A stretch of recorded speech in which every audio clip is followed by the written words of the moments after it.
auriculoventriculares e interventriculares. Primero comenzamos sabiendo que los bloqueos de conducción son trastornos de la conducción del impulso eléctrico en el sistema cardioconector. Un poco para repasar la anatomía, saber que el sistema cardioconector incluye el nodo sinusal, que es el verdadero marcapasos natural del corazón y está ubicado en la aurícula derecha, y el nodo auriculoventricular, también ubicado en la aurícula derecha, en el triángulo de Koch. Ambos nodos se conectan entre sí a través de haces internodales, encontrándose el haz internodal anterior o fascículo de Bachmann, que a su vez del cual se desprende un fascículo interauricular que permite el paso de los impulsos eléctricos desde la aurícula derecha a la aurícula izquierda. El fascículo o haz internodal medio o de Weckenbach y el fascículo o haz internodal posterior o de Torel. Desde el nódulo auriculoventricular parte el haz de His, que es el encargado de transmitir los impulsos eléctricos hacia los ventrículos. Este haz, luego de un breve trayecto, se divide en dos ramas principales, la rama derecha y la rama izquierda. La rama izquierda, a su vez, se subdivide en un fascículo anterior y un fascículo posterior. Por último, el sistema cardioconector finaliza con la red de Purkinje, la cual se pone en contacto directo con las fibras miocárdicas. Los bloqueos de conducción pueden dividirse o clasificarse en bloqueos auriculoventriculares, donde el énfasis se va a hacer a nivel del electrocardiograma en el intervalo PR, y los bloqueos de la rama de las de His, donde se va a ver afectado el complejo QRS principalmente. Los bloqueos de conducción auriculoventriculares son trastornos donde los impulsos auriculares son o conducidos con retraso o directamente no son conducidos hacia los ventrículos en un momento donde la vía de conducción no está en un periodo refractario fisiológico. Las causas son múltiples, pero las principales son la fibrosis y o esclerosis del sistema de conducción y cardiopatía isquémica. También pueden ser secundarias a medicamentos, valvulopatías, cardiopatías congénitas u otro tipo de afecciones como aumento del tono vagal o trastornos hidroelectrolíticos. En cuanto a la clasificación, van a dividirse en bloqueos auriculoventriculares de primer, segundo y tercer grado o bloqueo AB completo, según el grado de severidad de los mismos. En cuanto al bloqueo auriculoventricular de primer grado, no es un bloqueo propiamente dicho, sino que es un retraso en la conducción del nodo AB, en el nodo B, ¿no es cierto? Entonces, lo que vamos a ver a nivel del electrocardiograma es una prolongación anormal en el intervalo PR mayor a 0,20 segundos. Pero todas las ondas P van a ir seguidas de un complejo QRS, ¿sí? El cual además, si no hay otra patología subyacente, va a ser estrecho. Esta es la característica más importante, la prolongación del intervalo PR, pero que siempre una onda P va a ir seguida de un complejo QRS. Las causas son múltiples, principalmente las encontramos en pacientes jóvenes con aumento del tono vagal o deportistas entrenados, aunque también en trastornos hidroelectrolíticos, hipotermia o cardiopatías congénitas como la CIA tipo ostium primum.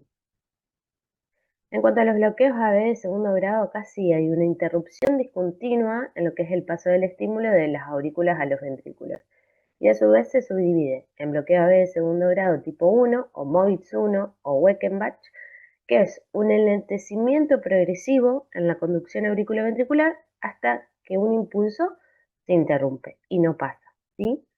Entonces, a nivel del electrocardiograma, lo que vamos a ver es un alargamiento progresivo del intervalo PR hasta que una onda P se bloquea. No va a ir seguida esa onda P bloqueada del complejo QRS. Los intervalos RR se van acortando progresivamente hasta la onda P bloqueada.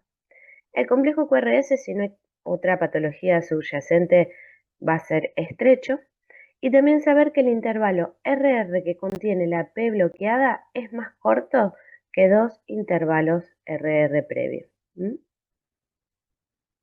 En cuanto al bloqueo auriculoventricular de segundo grado tipo Movitz 2, ¿sí? O 2, saber que es un bloqueo súbito en la conducción auriculoventricular sin que exista ese alargamiento previo que hablábamos del tipo 1, ¿sí?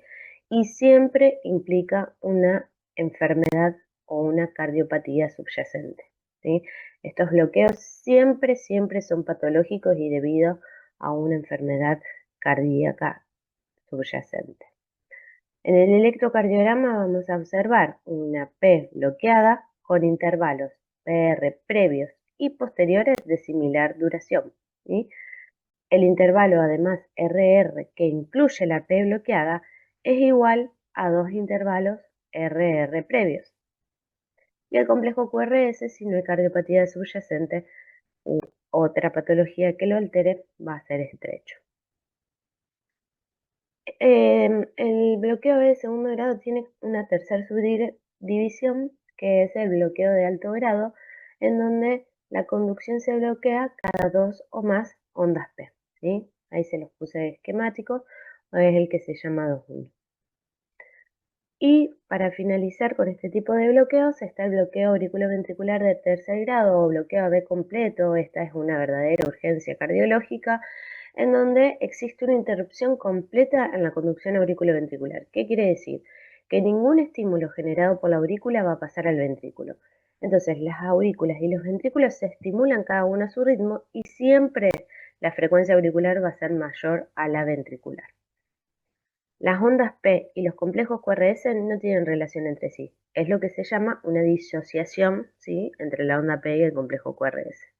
La frecuencia de la onda P es mayor que la de los complejos QRS y la morfología y frecuencia de los complejos QRS van a depender del origen del ritmo de escape.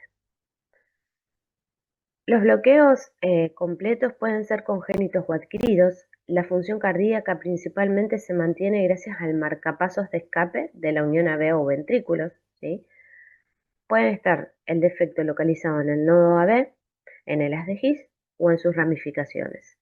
Y el ritmo de escape ventricular es el que revela la localización. A partir de lo que nosotros vemos en el electrocardiograma podemos inferir dónde está el problema. Por ejemplo, un bloqueo que tiene un ritmo de escape de 40 a 60 latidos por minuto y un complejo QRS estrecho, ahí podemos inferir que el problema está dentro de la unión auriculoventricular. Y esto principalmente se ve en los bloqueos auriculoventriculares congénitos. En cambio, un complejo QRS ancho que tiene una frecuencia de escape de 20 a 40 latidos por minuto implica un bloqueo en lo que es el sistema His-Purkinje, y estos bloqueos principalmente son los bloqueos adquiridos. Terminando con eso, pasamos a los bloqueos interventriculares, que son trastornos en el sistema de conducción eléctrica del corazón que afectan la transmisión de los impulsos a través de los ventrículos. Pueden ser completos cuando la interrupción es total, ¿sí? Y también pueden ser incompletos cuando en realidad la señal sí pasa, pero de manera defectuosa o retardada. Existen distintos tipos, según la zona afectada. El bloqueo de rama derecha cuando se afecta la rama derecha, el bloqueo de rama izquierda cuando se afecta la rama izquierda, y a su vez la rama izquierda habíamos hablado que se subdivide en un fascículo anterior y uno posterior, y si alguno de ellos son los afectados se genera un hemibloqueo anterior izquierdo, si es el fascículo anterior, y un hemibloqueo posterior izquierdo, si se afecta el fascículo posterior. El bloqueo completo de rama derecha ocurre cuando la rama derecha no es capaz de conducir el estímulo eléctrico. Entonces la despolarización de ambos ventrículos se va a realizar a través de la rama izquierda. Primero el estímulo eléctrico va a descender por la rama izquierda y se van a despolarizar las regiones que dependen de la misma, como el ventrículo izquierdo y los 2/3 izquierdos del septum. Y de forma retardada, ¿sí?, se van a estimular las regiones que dependen de la rama derecha. Este retraso en la despolarización es el que provoca o en el que se extrapola a nivel del electrocardiograma el ensanchamiento del complejo QRS y los cambios en su morfología. Entonces, ¿qué es lo que vamos a ver en el electrocardiograma? Una duración del complejo QRS mayor a 20 milisegundos. Patrón RSR' en las derivaciones B1 o B2, y siempre saber que la R' suele ser más ancha que la onda R normal que solemos ver, ¿sí? Ondas S, que tengan mayor duración que la onda R o mayor a 40 milisegundos en las derivaciones de 1 y ABL, y una deflexión intrinsecoide normal en derivación B5-B6, pero mayor a 50 milisegundos en B1. Saber que la derivación intrinsecoide es el tiempo que transcurre desde el inicio del complejo QRS hasta el momento en que la onda R alcanza su máxima positividad, y el valor normal es 0,035 milisegundos. Y acá les dejo esquemáticamente la morfología que tienen que ver, siempre se compara B1, B6, ¿sí? Para que lo puedan razonar. Ese era el bloqueo completo. El bloqueo incompleto, como hablamos ya, es un bloqueo parcial, ¿sí? En lo que es el sistema de Purkinje derecho. Y lo que vamos a ver en el electrocardiograma es un QRS que no está tan ensanchado, ¿sí? Como el bloqueo completo, sino que dura entre 110 a 120 el QRS milisegundos, pero sí un patrón RCR' en las derivaciones de 1 o de 2. El bloqueo completo de rama izquierda pasa lo mismo, pero a nivel de la rama izquierda, ¿sí? Se interrumpe completamente el impulso eléctrico a través de esta rama previa a su bifurcación e impidiendo que el estímulo despolarice las zonas que dependen de esta rama. Entonces va a ser al revés, el impulso eléctrico va a comenzar o se va a dar por la rama derecha despolarizando las regiones que dependen de él, que es el ventrículo derecho y el tercio derecho del septum interventricular, y luego se va a través del miocardio, va a pasar el impulso eléctrico hacia el ventrículo izquierdo, y ahí es lo que se va a generar la diferencia en el tiempo de despolarización ventricular, ¿sí? Se va a producir la despolarización más retardada, y esto es lo que vamos a ver plasmado en el complejo QRS. Entonces, de la misma manera, los complejos QRS son mayores a 120 milisegundos, tiene una onda R ancha con muesca o empastamiento en D1, ABL, B5 y B6, tiene ausencia de onda Q pequeña en las derivaciones de 1, B5 y B6, una deflexión intrínsecoide mayor a 60 milisegundos en lo que son las derivaciones B5 y B6, pero normales en B1 y B2 y B3, cuando hay una pequeña onda R inicialmente en estas derivaciones. Y el segmento ST y la onda T frecuentemente son opuestos a la dirección del complejo QRS, ¿sí? Entonces acá se fijan bien, en B1 el complejo QRS es negativo, entonces la T es positiva, y en B6 al revés. En el bloqueo incompleto de rama izquierda hay un enlentecimiento en lo que es la conducción de la rama izquierda, lo que hace que el ventrículo izquierdo se active parcialmente desde esta rama, ¿sí? Entonces, si además en el electrocardiograma vamos a encontrar complejos QRS de 110 hasta 120 milisegundos, una deflexión intrínsecoide mayor a 60 milisegundos de B4 a B6 y ausencia de onda Q en las derivaciones de 1, B5 y B6. Y si además de todo esto encontramos muesca, empastamiento o ambos en lo que es la rama ascendente de la onda R en derivaciones precordiales izquierda, aumenta más la probabilidad del diagnóstico de bloqueo incompleto de rama izquierda.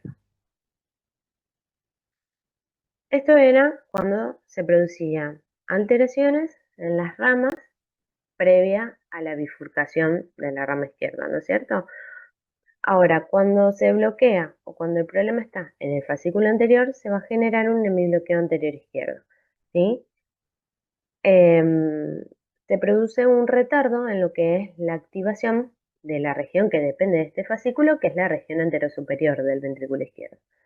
Y a nivel del electrocardiograma, lo que vamos a observar es que tiene un eje desviado entre menos 45 y menos 90 grados, tiene morfología QR en ABL, ¿sí?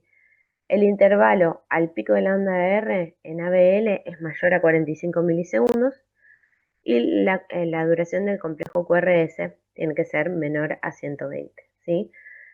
Siempre hay al menos 3 de estas características para que sea el diagnóstico de este bloqueo. Y en cuanto al hemibloqueo posterior izquierdo, el defecto está en lo que es el fascículo posterior de la rama izquierda y que se va a producir un retardo en la activación de todas las zonas que dependen de este fascículo, que es la región posterior-inferior del ventrículo izquierdo. A nivel del electrocardiograma, a diferencia del hemibloqueo anterior izquierdo, el eje cardíaco es positivo, está entre más 90 y 180 grados, ¿sí? Tiene una morfología RS en D1 y ABL y de QR en D3 y ABF. Esto tiene que ver con los vectores de despolarización, ¿sí? Y la duración del QRS también saber que es menor a 120. Bueno, en cada uno de las patologías le dejé electrocardiogramas como para que lo tengan a modo de ejemplificación, ¿sí? Siempre por ahí cuesta reconocerlos, pero con saber 3 o 4 características de cada uno, digamos, van a poder llegar al diagnóstico. Eso es todo. Desde ya, muchísimas gracias.